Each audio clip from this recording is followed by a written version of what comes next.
TeaGuv, how you doing? No, not doing too bad. Not doing too bad. You did touch on the idea that the winning team obviously has the best chance of qualifying. I think it's really important to note that with this system, you get 3 points for a 2-0 and 2 points if you 2-1. Mm. So I think it's really important for either of these teams, whoever wins the first game, they need to be able to close out that second game to get as many points as possible to try and ensure that they get to that land final. Absolutely, so important. Right, we have some heroes, we have some draft going on. We got a Void Spirit and a Clockwork for forZe Esports. Meanwhile, FlyToMoon have a Snapfire and a Mars. Rate these openings, T. The Radiant side, I'll hit that with a solid 7.5, no, 8.5 out of 10. Snapfire Mars, it's kind of like the new age Willow Mars, where before you'd have Willow for the fear, you lay that into the Mars ult, pretty good damage, but now Snapfire instead, you really localize that damage. Obviously, you spear someone into the arena and then lay on that with the Snapfire ult over the top, and then incredible damage. The rebuttal though from forwards is Void Spirit and Clockwork. Void Spirit, obviously very mobile hero. Snapfire doesn't really give you that good of a stun. Sure, you got Cookie that you can maybe make some cute plays of creeps with, but overall isn't really that good for stunning people in. So Void Spirit really punishing that early pick, and Clockwork really good pick against Snapfire. When you think of counters, you think of Nyx for the carapace to deal with the Snapfire ult, and then Yeah. Clockwork, you got the hook shot.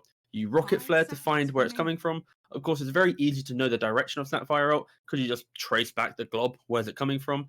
Flare that direction, hook shot the Snapfire, no more ultimate. So really nice opening from both teams, I think. Just slowly just progressing their way through their draft. Not revealing too much, providing both teams a team fight, and yeah, nice to see. We're not going down some weird Chen opening where we're showing our hand a bit early. Oh, Oh no, not yes, this again. it's this again. So fours, I think, are aware that this is coming in. Hence why they picked the Grimstroke to maybe go. Okay, if you're going to go IO, we already know you're going to go IO. So we're picking our Grimstroke, classic counter to IO, because of course IO naturally wants to be very close to their partner. And then Soulbind kind of rips them a new one. They also pick the Sven as, if you're going to pick your Gyro, we are going to go and be ready for you. Because Sven is very good here against Gyro, simply because Gyro never really buys the right items to deal with this big physical damage against Sven. Of course, eventually get the Butterfly, but that's like a fourth item within his normal build. And I just don't think it comes online quick enough that if the Sven has a good start, maybe even going for like the early Daedalus Ags type of build, it's so hard to kite the Sven because he always can get around the fight, and Gyro IO never having enough armor to keep themselves alive. It's why Juggernaut, for example, is a really good hero against Gyrocopter, because if you get that Omni Slash onto the Gyrocopter, he does just die. So yeah, really like how forZe were very much prepared for this second phase part of the draft from FlyToMoon, and you can see with both their picks, they in no way are they surprised from this. And They were FlyToMoon ready. yesterday, yeah. So yeah, thank you. Great input, Mr. Nomad. You're welcome. Actually, one thing I So did want yeah, to say is that Grimstroke's ultimate is slightly shorter range than Tether. So there is a range you can play at with the IO. It's very difficult, especially in a team play when everyone's moving around, but you can keep out of sure, the Grimstroke ulti's sure. range. That's min maxing to its extreme, but we saw yesterday though with FlyToMoon's draft, they rounded out this lineup with the Death Prophet. I think the same ban actually came in where it was like they wanted to get rid of Kunkka, I think, and then FlyToMoon just responded with a casual DP, provides them that high ground. And I think they probably will go for something like this again. My only fear is all their cores, other than Mars, so like Gyro and DP, for example, have big issues against playing against a farmed Sven. And will Sven find farm in this game? Probably, yeah. Like Snapfire Mars is a very strong lane. Of course, you're going to have the Cookie plus Spear combo, big damage from the Scatter Blast, and then the God's Rebuke. But Sven, he can always farm. And Clockwork naturally is is a hero that wants to move around the map. And during that movement, he can always make a couple stacks here and there that the Sven will happily farm up. So I'd like to see FlyToMoon, if they go for the Death Prophet, Yeah. it will be fine, but it's going to be very much an item-based lineup where they're going to play their strong laning phase because these side lanes are so strong. And then when the DP's ready, that's when they'll go. Or they might opt to go for an earlier type of hero, maybe some Pugna or something along those lines. just to be able to apply a little bit more pressure, and the gyro will I then like go that. for a more active build. Go with the brood ban. Death of it. All right, Wasn't DP. really a surprise. Yeah. forZe, they're going to immediately respond with a Razor as their You pickup. I feel like forZe at the end of the first phase, going into second, every single pick that forZe were going to pick, they knew what was coming from FlyToMoon. Like this really isn't that much of a surprise. Like this drafting style from FlyToMoon is very much it's very much tried and tested. Pick your position 4, pick your position 3, IO gyro DP. Like, But do you think that but forZe have gotten the better of them? Do you think like this quick draft, knowing what FlyToMoon's going to pick and being one step ahead, do you think that's favored them and ended up with a better draft for forZe? no, I feel like when you think of like how well rounded a draft is, FlyToMoon will always win simply because of you got IO gyro pairing, you have a Mars, you got like their entire lineup looks spooky. You got wave clear, high ground potential, defense. You got literally everything you want in a draft is what FlyToMoon has. The caveat to that is if this Sven has a good lane and a good overall 20 minutes of farm, I feel like it's so hard to kill him if he has BQP, Daedalus, Ags, these type of items. It's gonna be so much damage. And especially when you have a Razor in lane, he will have a free lane against a Death Prophet. So you're gonna have quite a high amount of tempo coming out from Razor, enabling this Sven farm. You then pair that with the aggression that a Clockwork and a Voice Spirit can provide in a fight, always getting the backlines.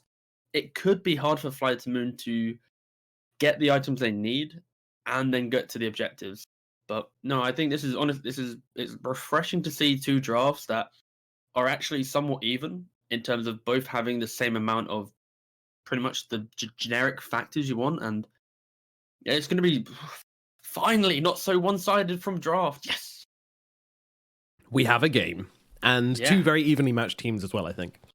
yeah. These guys they've had their moments and they've also had their like yesterday forZe they won one of their games, but within it they had about 2.5 minutes of some of the worst Dota that we've ever seen, where they died one by one relentlessly, gave away a free racks, but then they kind of slapped themselves in the face and they just won the game because they were in the better position. So I think forZe have demonstrated that they do have the potential of making some questionable plays, but overall they're both two solid looking teams and relatively matched, like you just said.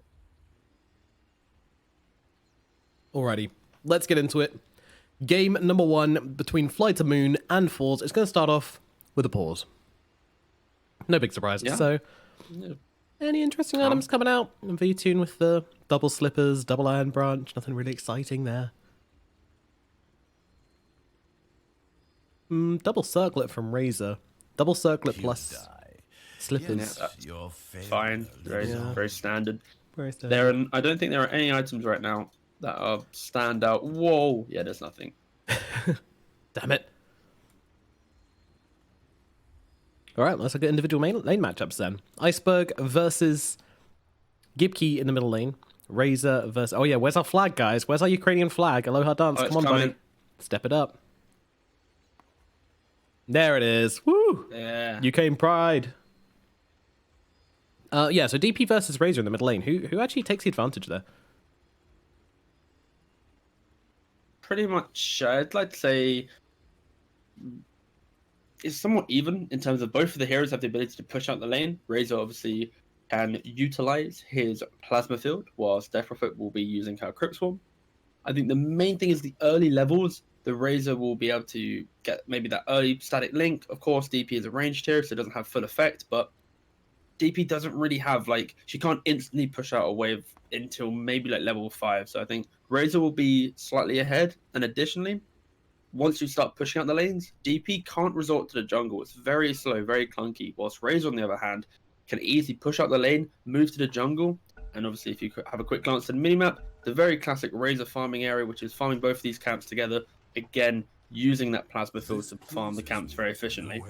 Yeah, exactly. He can find the efficiency. But DP being like the sticky mid lane, if this Razor does want to go for a rotation, go for a gank, then the DP is going to immediately switch on that ulti and try and take the tower. So that's going to be very annoying for the Razor. Yes, this entire start to the game is based around not the 5-minute timing. I think that first catapult wave won't have much meaning, but it'll be that 10-minute, that catapult wave. how do they bring the correct heroes to mid? If IO has relocate and they're having a good start, maybe they have the outpost advantage and you get that early 6 on IO. You can get that instant relocate to mid, secure this tower with the gyrocopter. Think about like Chinese Dota, a very classic move with gyrocopter, void. Any of these heroes that have a good level 6 ultimate is they'll, as soon as they get it, they'll push out their wave, TP to a lane that they want to take the tower, and instantly secure that tower. And it was a Chinese classic, especially with gyrocopter. I know quite a lot of their carry players, as soon as they joined the teams, they were like, you better TP mid. I have this like VT Fader when he was playing in some of the Chinese teams, or in that region nonetheless. It was like, as soon as he joined, it was like, if you're playing this hero, you better be TPing to a tower when you hit 6. He's like, but it's like, we do not care. You are going. So that was a nice little moment when VT faded with Chaos, bless him. Very nice Doing chat. his best, yeah. Doing his best. Bounty runes picked up by Chu down here in the bottom lane, and always want to fly is going to be a kill on top of that as well. So your first blood will go the way of forZe to start things off, as the IO got a little bit carried away, and a pretty interesting use of tether, I would say. I think he could have used that a little bit better. Unfortunately, with the battery swap going on clockwork, he would never even be able to true. connect the tether because it would cancel. So Yeah. I think the main question we have to ask ourselves there is just contesting the rune was the questionable part. But Yeah. each rune, some players really like to throw away their lives for these bounty runes, others don't. I personally would not, but yeah. See. Starting as a Trine bot lane. Yeah, they're trying to get Early BZZ point here. rocket. BZZ, he's only got the Resonant Pulse to work with, so it's going to give him a little bit of tankiness, but not nearly enough to help him survive this onslaught here, as FlyToMoon will respond to the death of their IO with a kill onto BZZ. Very nicely done indeed. Yeah, really nice patience coming up from FlyToMoon. Understanding that you don't really need to enable your off lane for the first creep wave. I said this yesterday about Sven. He isn't that strong of a laner. It's like why Wraith King isn't that good of a hero. He's a single target stun, obviously has AoE when it lands, but overall single target stun, and he's a physical damage carry. Like, kind of whatever. So Mars happily lanes against these physical damage carries. He can exist in top lane a little bit by himself. So yeah, really good movement from FlyToMoon. Just utilizing their heroes just to get the most out of the first couple of minutes of the game, outside of the IO feeding for a bounty rune. Yeah, especially at the very start of the game, you don't really know if this Mars is alone if you're the side of forZe. So you see this Mars alone, you're like, your immediate reaction isn't to go on him. Meanwhile, in the bottom lane, they're immediately looking for kills. So I always like to see this. Meanwhile, in the middle lane, Gibkey versus Iceberg. We got Death Prophet versus Razor matchup. Said that DP is probably off to a pretty decent start here, and she is. She's got the Crypt Swarm and the 2 points in Spirit Siphon, which makes it a bit awkward for Gibkey to come in here, and quick as well. Able to get out of range of Gibkey relatively easily here. And even going to chunk him down a bit. He's going to grab this haste rune, so will not die, but definitely taking a ton of damage for this one. He's going to have to pop this salve. Lance got in the top lane. One more right click, buddy.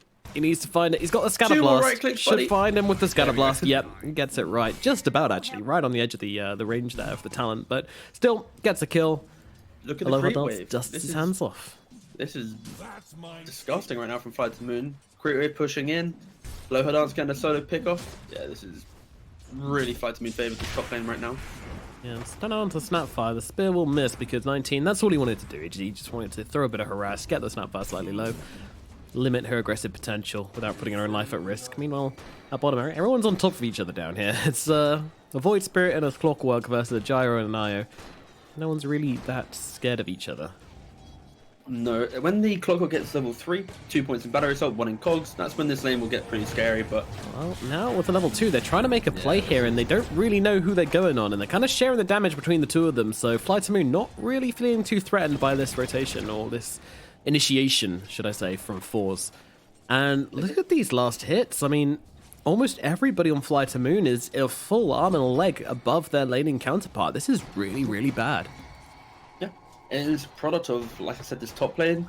The fact that it was always pushing in, they haven't been able to pull. And compare that to, again, bot lane, Gyro. It's really hard to zone this lineup. So FlyToMoon just demonstrating how just a little bit better in creep manipulation. Chu doesn't have enough health to go for this. He kind of runs at them like, I'm going to power cogs, and he's like, oh wait, I've got no HP, never mind. And the Iocopter's just turning around and blasting that overcharge down and getting BZZ super low, dominating this bottom lane. I don't really expect VTune to have too much trouble down here from here on out.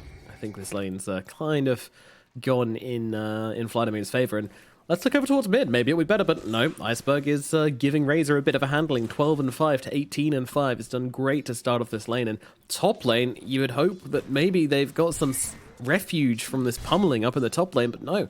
19 is all the way down at 14-2. Meanwhile, the Mars jumping forwards now with the Cookie with the spear, getting him in the right position to get into a tree and finish off that kill. Beautifully done from the two of them there. I love using that Cookie to get yourself just at the right angle to find that spear. Very nicely done. vanScore turns it around. He's safe enough. Mid as well, yeah, pretty brutal. Iceberg going with the under the tower. He's not afraid because he's healing up from the Spirit Siphon, but Fairy Fire keeps GibKey alive along with the Salve. Ice could be in some trouble now. He's going to use a Spirit Siphon once again, but I think he needs to commit to this kill because he's dying either way, trying to play around, but GibKey will finish the job. Oh, that is rough. A couple of right clicks and he would have gotten GibKey, but I think Iceberg wanted to live there as well. vanScore. Alright, cool. We're clear. We're in the clear. Oh, fake hype. Got it.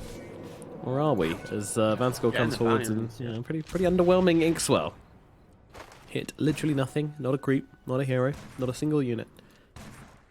But there we go. Can't win them all. So, yeah, still it's all coming up FlyToMoon right now. In fact, this game could be a lot shorter than we'd guessed. Whoa, let's not get too carried away here, fella. It's CS, even though it looks pretty Radiant favored, it's only a 1k lead for FlyToMoon, so it's not too drastic. 5.5 minutes going into the game. And you have to recognize that Sven, he is a pathetic carry in the laning phase. He is non-existent, especially when up against these lads. So, oh, nice Cookie though to disconnect the Inkswell.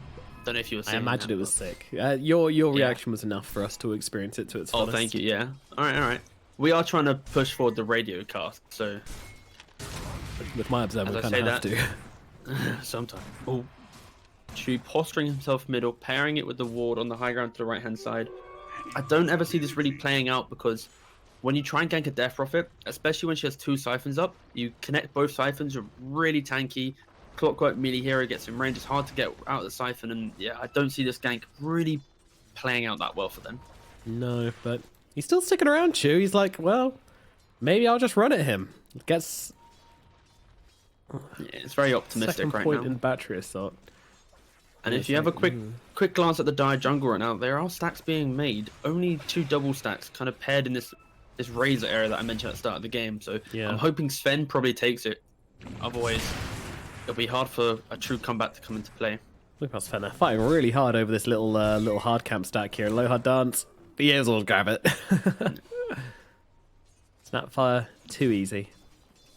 And yeah, finally the Clockwork has given up on his rotation at mid, is instead looking towards a rotation at top, which might be a bit more successful, but they've got to get there quick because Sven is in some trouble. But with the Inkswell coming down, Chu turning up, General realizing that he needs to throw a spear and does manage to pin the Clockwork to a tree and get that battery assault out of the danger zone. Chu still looking forward here, although her dance is going to be the new target. Can he connect with these? No, he cannot. So they'll turn back and look maybe towards General instead. General does have a TP and not stun to use from the Sven. He's not going to have the health to get away from this, but turns around and just blows up 19 instead. And actually, he's standing his ground. They're going to get vanScore as well. Chu's like, well, got to do it all by myself now, I guess. But General still holding his ground in low hard dance. No spells available. General should body blocks. Oh my goodness. Chu is not going to get the kill. The spear comes through. Doesn't quite clip him. But still, an amazing fight in the top lane for FlyToMoon. It is just everything going their way right now. It's easy to look good when you are so far ahead. But my God, it's a couple of gameplay issues as well now coming out from forZe. I've got to say, yeah, they need to squeeze a little bit more out of this game somehow. It is going down the shitter real fast. I'm not going to mince my words. It's a rough start for sure. If you have a quick look at the net worth, of course, Gyro up top. It's so hard to contest the Gyro in lane, especially when you have like a double melee off lane against Io Gyro. Never really does well unless you have reliable stuns paired with decent damage on top. But unfortunately, that's not the case when you have Clockwork Void Spirit. That's why he's nearly hitting 4k gold, doubling that of the Sven at this point. And it's not as if there's even, like I said, there's not even like the stacks to back up on for the Sven. So it looks like it's going to be a rough transitioning period coming out of laning phase, and this is the timing that we did mention. It's if this Arya gets at early 6, you have outpush control, you rotate into the Mars. Like, you don't have a lot of stuns from FlyToMoon, so when you connect with that arena and that spear, you need the relocate to be in time, blow up that hero, and then transition into that objective.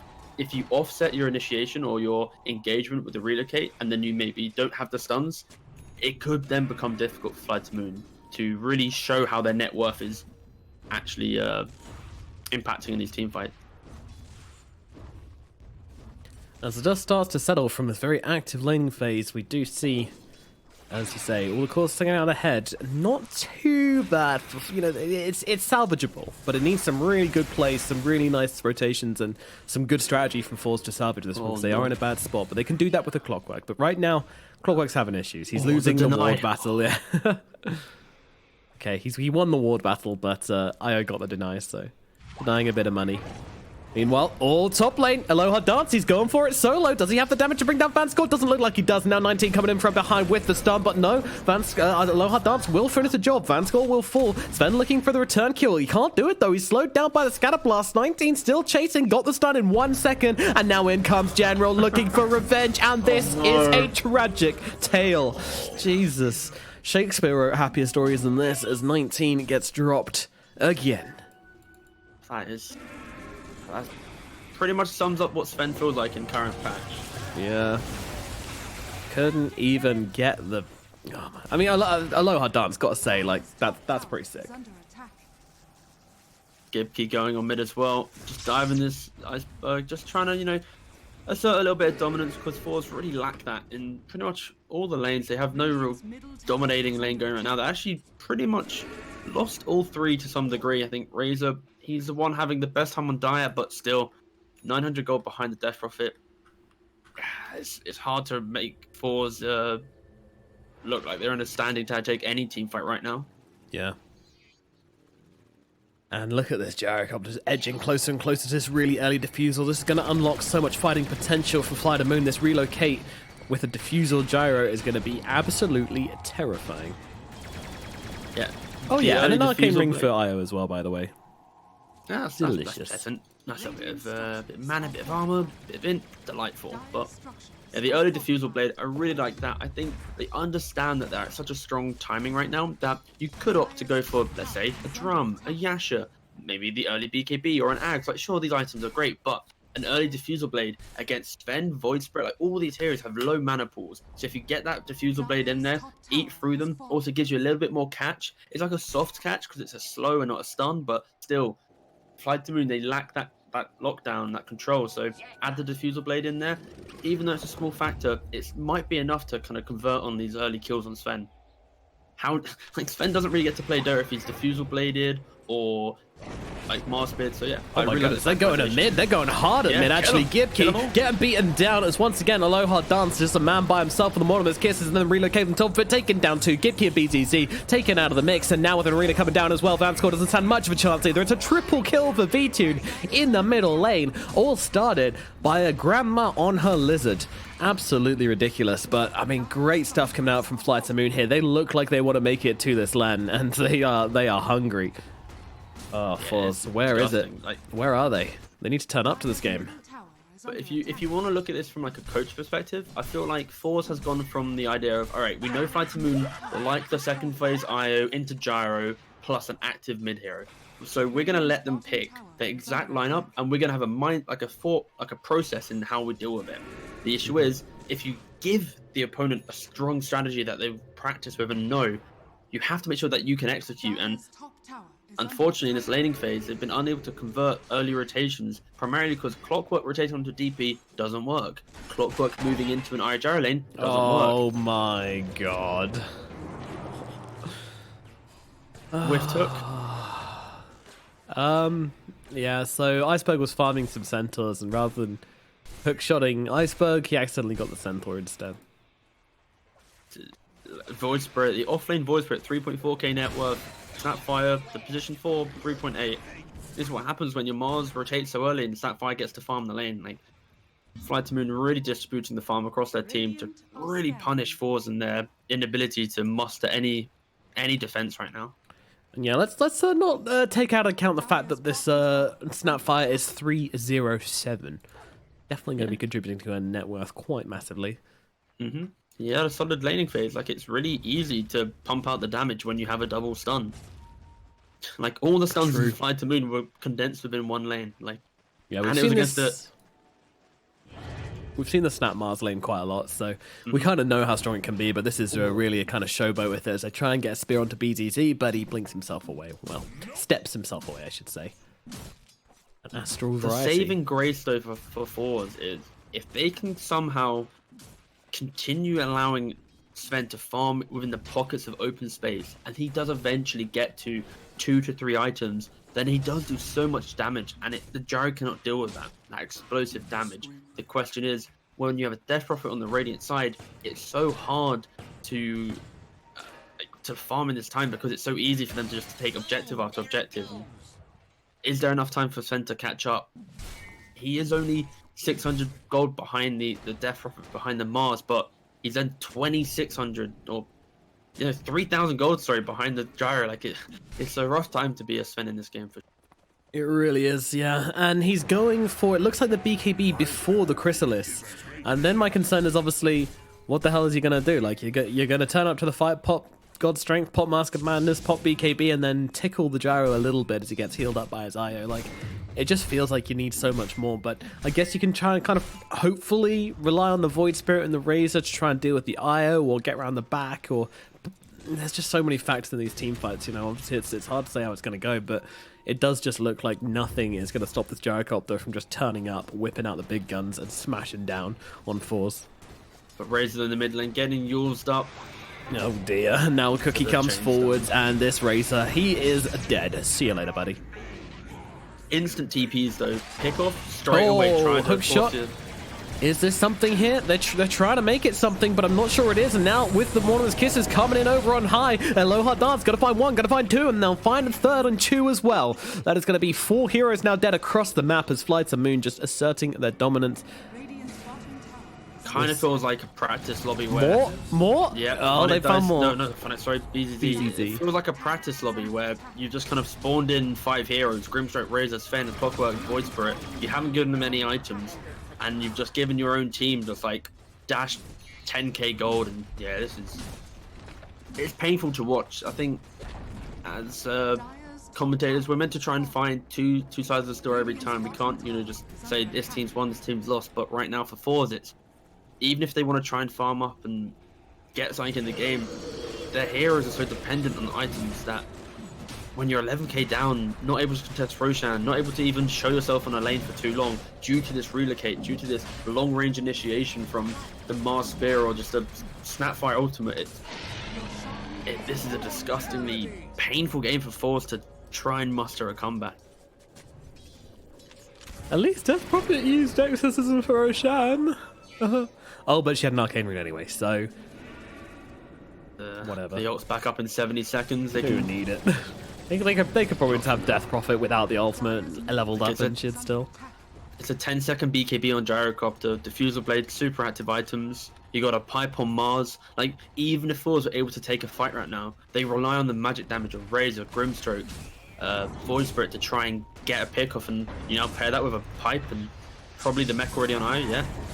Well, Clockwork yields off on the side here as Iceberg just handles him, stops him getting any kind of initiation, but VTune is getting kind of low here, but this is the Aegis carrier, so I wouldn't worry too much. Meanwhile, Stun onto 2 with the cookies, holding the Sven still inside the arena wall, and now the kiss is going to come on over the top. Mwah, mwah, mwah, GG's. They get kissed out of the game, into the grave, and they will be going next. A 17-minute victory here from FlyToMoon. It was cool, it was calm, it was calculated, it was an assassination of forZe here, and if they can bring something like this to the next draft as well, then chat, wait, copy it, I can't copy it. Oh, we missed it. That's a shame. What was it? I don't know, people, there was some all chat going on, a full sentence. Chat, wow. Get on it. I want our best translators on the job, find out what they said, but yeah, I mean, we've said all there is to say about this game. I think I'm not sure how long we can really analyze, break this one down. forZe Esports got 2 kills. 2. Yeah, I think the main takeaway though from this game is when you look at the draft, you can see how FlyToMoon, their openings are very much, we want to pick a strong offlane, we want to pick up position 4, and we're not going to have too many concerns with this. Yeah. And then if you don't ban the IO, we will happily pick IO plus gyro, and we don't really care about what you're picking. And again, I said it earlier, forZe, they knew this was coming, and they clearly had a strategy to deal with it. The issue was, they didn't pair enough of a laning phase enough laning phase heroes with the Sven to ensure that it can actually find the farm. Sven doesn't lane very well, nor does a Void Spirit Clockwork deal with an Io Gyro. So even though they knew it was coming from the first pick in the draft, from Yeah, the first it did. phase, they knew this was going to happen. But they still put themselves in a position that they could not lane against Io Gyro, and It they was also like could someone is farm. standing on some train tracks, sees a train coming from like in the distance, is like, oh look, there's a train headed my way, and then starts building like a wooden wall out of some bits of cardboard and some random, scraps of pallet wood, and it's like, this is good. This train's not going to hit me, and then bang, Io Gyro. Death Profit, all this crap comes coming your way, and yeah, forZe Esports did not stand a chance in this game. Their little fort got wiped off the face of the earth, freight train to the face, and they are left bloodied and bruised and destroyed after game number 1 in this pre-20-minute GG from FlyToMoon. But we do have another game. They have another chance. Hopefully they have more plans than this to take this series back into their hands, and they need it badly. Game number 2 of FlyToMoon versus forZe Esports is going to come up here on the Parimatch League Season 2 just after this short break. We'll see you in a second.